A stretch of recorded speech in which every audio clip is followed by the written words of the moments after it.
guys, what's going on? It is Ash here coming at you today in Raid Shadow Legends. So I was talking to a few friends of mine and they said, yo, Ash, you're having success there over on the Raid Shadow Legends channel. I've watched a few of your videos. I gotta say, I'm tempted to download this game, but I have a few questions. And they asked me a couple questions. And I thought, you know what? These are probably questions that anybody who is considering downloading this game or really investing any time and or money into this game should probably know about. So I'm gonna answer the questions that they asked me to you guys today. And I'm also going to go ahead and give kind of a, I don't know, rapid fire, concise tips to think about when starting to play this game here in 2021. So the first question that they asked me was, and as you can see, by the way, guys, this is my free to play account. I have a unique perspective playing the game as a really big spender on my main account and as a totally free to play player here on my mini account. So I've approached the game over the last couple of years from two different really extreme angles, right? So let's go ahead and throw on just an attack or something in the background. I have Magic Keep going right now. I need these potions, so let's go ahead and do that.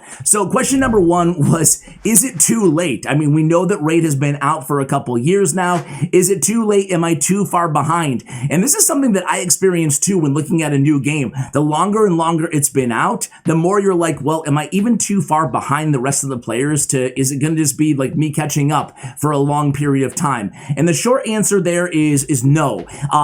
Raid's actually done, the developer Plarium has done a very good job as they've introduced new end game content to the game. It's also been a bit easier, well, a lot easier to progress to what used to be end game content back when the game came out, which was level 15 dungeons. Now a level 15 dungeon, back then it would take you a long time to get a team viable to compete at that level inside the game. But now you can do that in probably a month's time, maybe 2 months, depending on how often you play. I was surprised at how quickly I was able to advance, and heck, I even have a couple epic champions and a legendary champion, the more rare champions that are hard to get on my free-to-play account. It only took me a couple of months to do so. So there's more ways to get champions now inside the game. There's more resources to upgrade those champions. However, there are some big problems right now inside the game that really we don't have to get into as a new player. Suffice it to say, though, as a new player in this game, you should know that there are three very, very scarce resources that you should always kind of have your eye on. And those are silver. You should really spend silver very wisely inside this game because as they've added new content to the game, the downside is they haven't added a huge influx of silver. And everything in this game, you look at something, it costs silver. I mean, being exaggeratory, but you want to scratch your nose, gonna cost silver. Everything costs silver in this game. So be sure to hold your silver and your gems really, really tight. Be wise with how you spend those. We'll give some advice on that later. And also legendary and epic and rare skill tomes. Very difficult to get these kind of resources, these books, they call them, that upgrade champions. So make sure that you're spending them, you're using them very wisely. Make sure that when you invest in any champion inside this game, you really want to go forward with that champion because you can't take it back, and those resources are very, very scarce, even for new players, especially for new players inside the game. So take that into consideration. So, I mean, you know, all in all, yes, you're behind. I mean, there's more content added to the game, but there's also a lot of opportunity to catch up quicker than there ever has been. There's end game content in Raid Shadow Legends that, of course, you're not even going to have to worry about as a new player, such as Doom Tower. Really not going to be doing much with Doom Tower. Faction Wars, in the beginning of the game, you don't really even have to worry about Faction Wars, and you can still enjoy the game. This game is predominantly PvE, meaning that PvP is only in the arena, playing against other players, and it's not even real-time PvP. So don't look at this game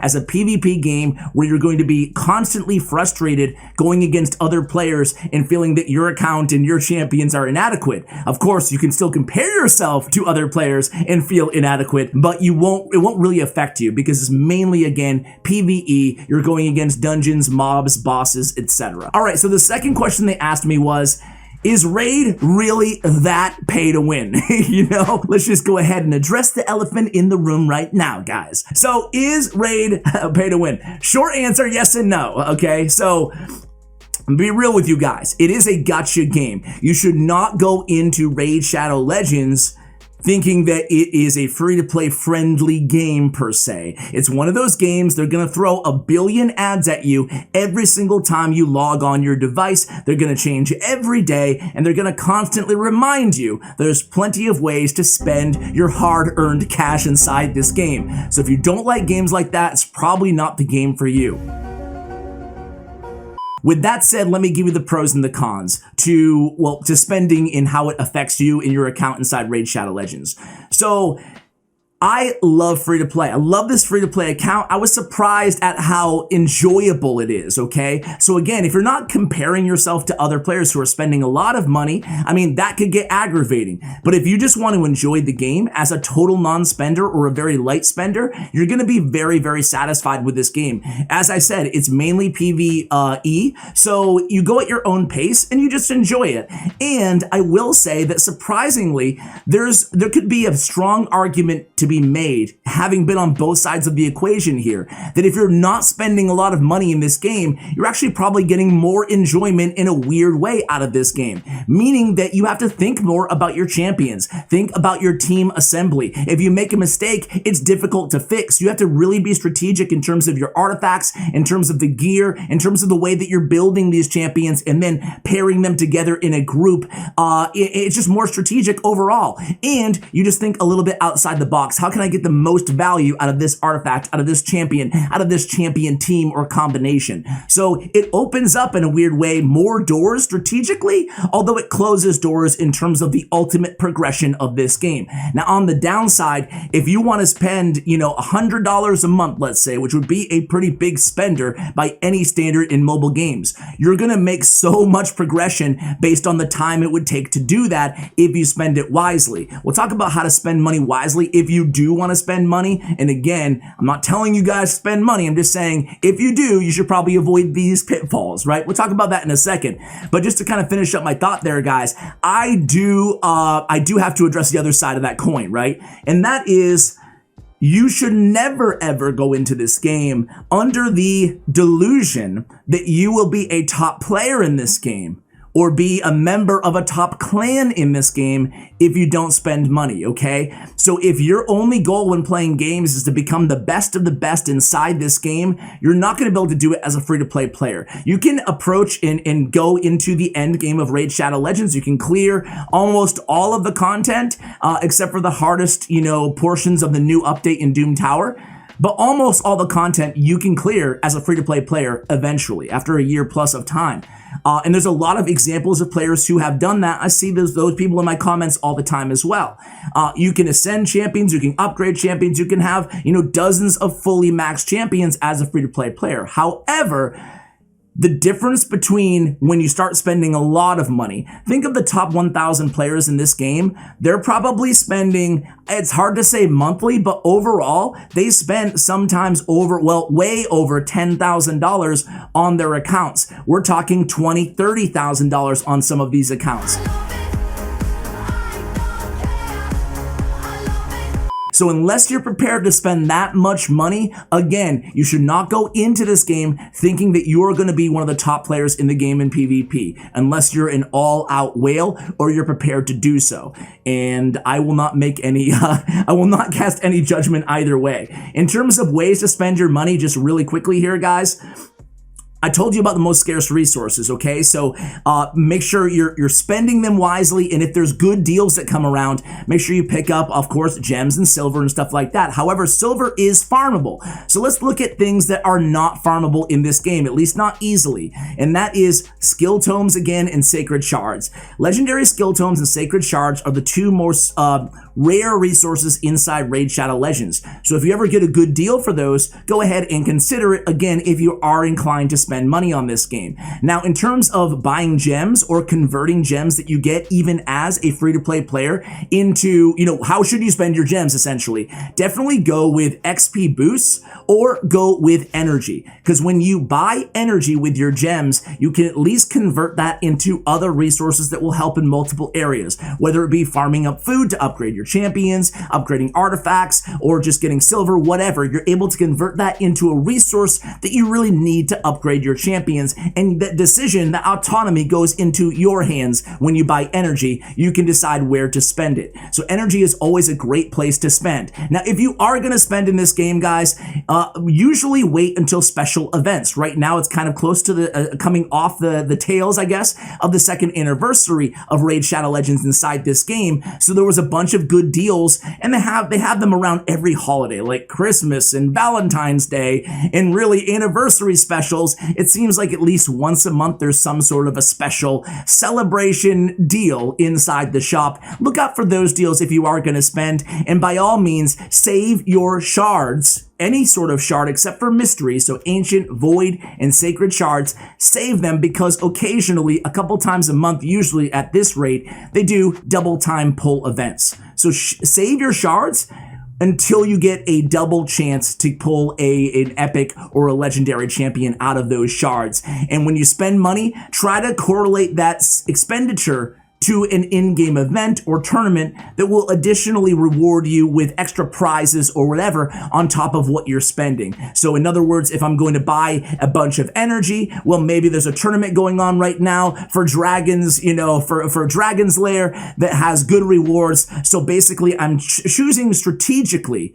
Whenever you're spending any energy, always do it strategically in this game. So some quick tips for you guys before the end of the video who are just downloading the game, new players. Kayle is the best of the 4 starting champions. They're all pretty solid, so you can't go wrong. It's not a huge mistake if you don't choose Kayle, but Kayle is the most end game viable by far out of the 4 starting champions. So I advise you guys go with Kayle. Number 2 is try to focus on upgrading Kayle to 6 stars, to 5 stars, to 4, then 5, then 6 stars first. That should be your first kind of priority inside this game.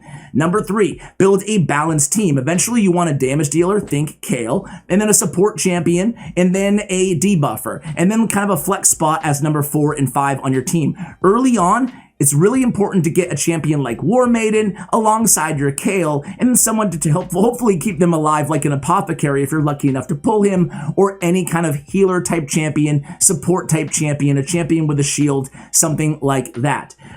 Focus on just one team early, guys. So you should not, one of the biggest mistakes you can make is dividing your attention and, more importantly, your resources into investing in a bunch of different champions. Choose one team of 5 champions early on in this game, and don't stray that far outside of that team. Just always be thinking, when you invest any resource into a champion, is this champion going to be good in the mid game, in the end game? Is this champion a good champion overall? There's plenty of tier lists, there's plenty of guides, there's plenty of reviews, there's plenty of YouTube videos. You can look up these champions and get people's thoughts on them.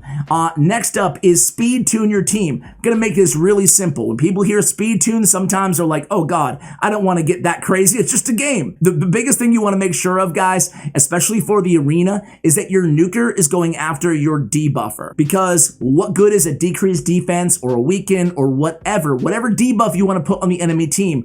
What good is it if your nuker is going before it is landed? So the biggest priority, again, is your debuffer goes before your nukers. Really important key.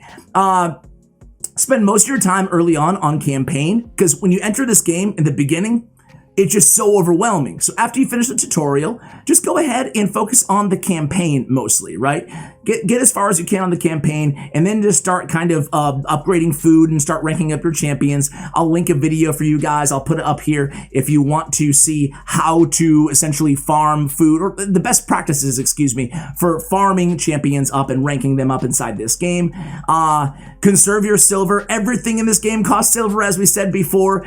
So really be careful when spending your silver. You could upgrade endless artifacts. One of my biggest strategic advantages of starting a free-to-play account after I've already been playing for a year plus, 2 years plus, is that now I'm so keenly aware that every decision I make that involves silver, which is practically everything in this game, I'm really thinking long and hard. Is this artifact worth this silver? Because it's gonna cost a lot. Is it okay? Is it an okay artifact, but it's not that big of an upgrade versus what I have right now? If so, I'll wait. I'll pass. I want a big upgrade. Next is, Artifacts, right? Generally, you want to avoid flat stat artifacts on your middle row. Let me go ahead and I'm just going to do the cardinal sin and waste energy and end this battle early just so I can show you a couple very quick artifact priorities. So if we go to my squad here, you'll see Kale. You want to prioritize this middle row here where my cursor is right now. The gauntlet, the chest piece, and the legs. Or the feet, excuse me, always look for, or boots. Legs? Really, Ash? Legs? Feet? How about boots, man? Always look for speed gear for the boots. For the most part, it's the only artifact spot that you can get speed as the main stat. And then you want to focus on your middle row of artifacts. Generally speaking, upgrade those to level 8 or level 12, and then eventually to level 16 before the rest of your artifacts. Perfect example here. I have my middle row on 16, and then my top row on 12 still. Eventually, I'll get them maxed out at level 16. Also, attack percentage. Critical rate percentage, even though there is no flat stat for it. And then you see HP flat stat. That's a flat stat. The top row can only be flat stats, but the middle row here, you can have percentages. Generally speaking, in Raid Shadow Legends, percentages are better than flat stats. Flat stats can be sold. You can get silver from them, and percentages, especially high star and high rarity percentages, should generally speaking be kept. I have more advanced artifact strategy guide videos if you guys want to go into them. Two sets to keep an eye out for in the early game are, again, splitting your time between campaign farming and Dragon's Lair farming, because here in Dragon's Lair, check it out, last point of the video here, guys, you can farm two of the best resources for not just the early game, but just for the game in general, and that is speed and lifesteal. Also accuracy, a great set. So keep an eye out for accuracy, speed, and lifesteal gear. They're all really good. Lifesteal gear, if you don't have a good healer in the early game, remember how earlier I talked about a balanced team? Lifesteal gear on your main damage dealers especially can make up for not having a healer because they can heal themselves. Guys, that's all I got for you today. Thank you so much for watching all the way till the end. I appreciate you guys. And hey, if you enjoy the content here, click subscribe, turn the bell notification just like every other YouTuber in the history of your life has told you. I appreciate you guys, and as always, take care, guys.